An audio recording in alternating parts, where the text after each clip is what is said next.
अगर आपको चेन्नई की सड़कों पर एक रैंडम ऑटो ड्राइवर देखे तो आप उसके बारे में ज़्यादा से ज़्यादा क्या अंदाज़ा लगा सकते हो कि वो एक नॉर्मल सा आदमी है जो ऑटो चलाकर अपने परिवार को पालने की कोशिश कर रहा है, या फिर क्या आप उसके बारे में कभी ये अंदाज़ा लगा पाओगे कि वो एक खौफनाक सीरियल किलर भी हो सकता है। वेल, 1980s के टाइम एक ऐसा आदमी भी था जो रात के अंधेरे में दरिंदगी की सारे हदें पार कर देता था। दुनिया वाले उसको ऑटो शंकर के नाम से जानते थे। आज की कहानी सिर्फ एक मर्डरर की कहानी नहीं है, बल्कि ये एक इंसान का जानवर बन जाने का सच है। तो अंदर तक काँप जाने के लिए तैयार हो जाओ, क्योंकि आज की कहानी है ऑटो शंकर के बारे में।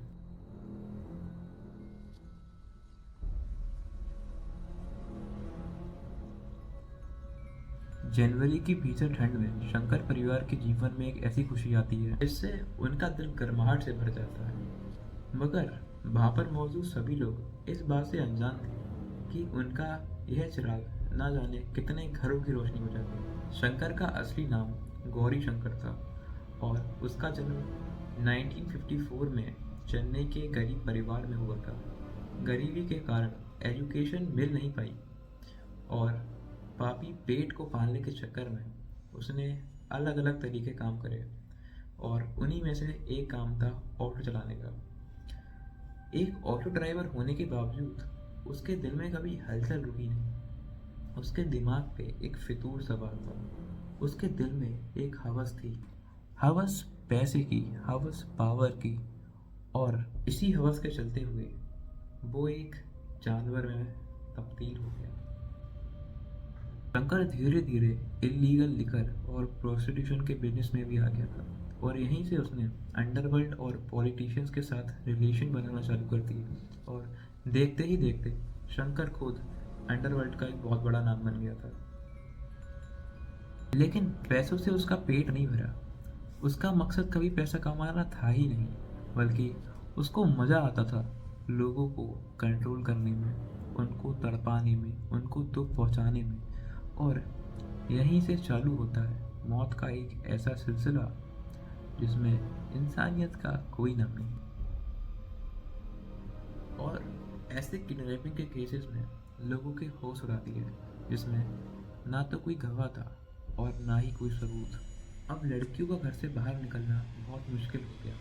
मगर असल में लोगों की होश तो तब उड़े जब सच सामने आया। ऑटो शंकर वो एक नॉर्मल ऑटो ड्राइवर नहीं था, बल्कि वो तो एक ऐसा हथियारा था, ऐसा दरिंदा था जो पहले लड़कियों की रेकी कर उनको मौका मिलते ही किडनैप करता, फिर हैवानियत की सारी हदें पार करके उनको मार देता और उनकी लाश को जला देता, जिससे कि कोई सबूत ना बच सके। उसके टारगेट में हमेशा 16 से 25 साल की लड़कियां होती थी, जिनको पहले तो वो छल कपट करके अपने ऑटो में बिठाता, फिर वो लड़कियां कभी वापस नहीं लौटती। शंकर और उसकी गैंग अब ऐसे शिकारी बन चुके थे जिनके लिए लड़कियों का शिकार करना तो बहुत आम बात थी। पहले वो उनको मैनिपुलेट कर अपने ऑटो में बिठाते, फिर हैवानियत और दरिंदगी की सारी हदें पार कर उनको मार देते।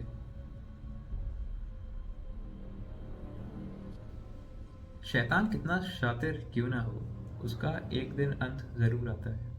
ऐसे ही शंकर और उसकी गैंग एक दिन अपने काम को अंजाम देने के लिए निकले, और उन्होंने अपना छल कपट और मैनिपुलेटिंग स्किल से एक लड़की को अपने ऑटो में तो बिठा लिया। मगर वो लड़की जल्द ही समझ गई थी कि कुछ तो गड़बड़ है। वो उनके अड्डे उस नर्क में से ना जाने कैसे निकली, मगर अपनी जान को छुटाकर वो डायरेक्ट पुलिस स्टेशन पहुंची। डरी सहमी वो लड़की कुछ भी बताने को तैयार नहीं थी, बल्कि उसको सबकी शक्ल बिल्कुल अच्छे से याद थी। मगर फिर भी उसके दिल में एक डर था कि शंकर और उसकी गैंग मेंबर्स कहीं उसके परिवार को कुछ ना कर दें।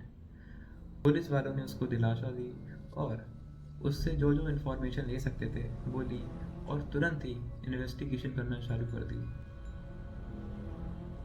पर जब सच बाहर आया तो वो तमिलनाडु की हिस्ट्री का एक ऐसा केस बन गया। वो एक ऐसा क्राइम चैप्टर था जिसमें इंसानियत का कोई मतलब नहीं था। वो एक केस था एक ऐसे हैवान के बारे में जिसने अपनी हैवानियत की सारी हदें पार कर 6 मासूम लड़कियों की जान ले ली।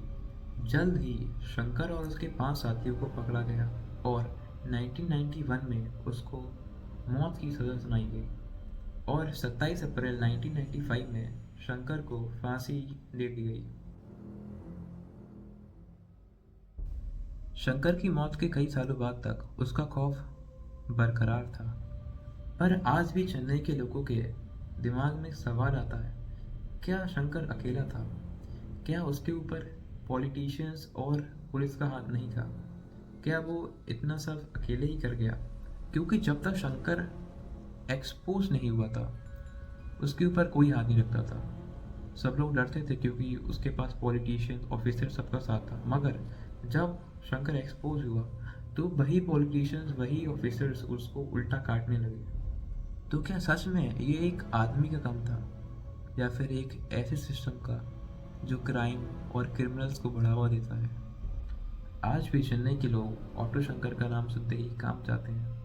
एक ऑटो ड्राइवर से लेकर एक सीरियल किलर की कहानी सिर्फ एक कहानी नहीं है, बल्कि ये एक वार्निंग है कि जो लोग आम दिखते हैं वो अंदर से कितने खतरनाक कितने खौफनाक हो सकते हैं। तो रखना अपनी आंखें खुली और जब भी किसी पे भरोसा करो तो सोच समझ के करना।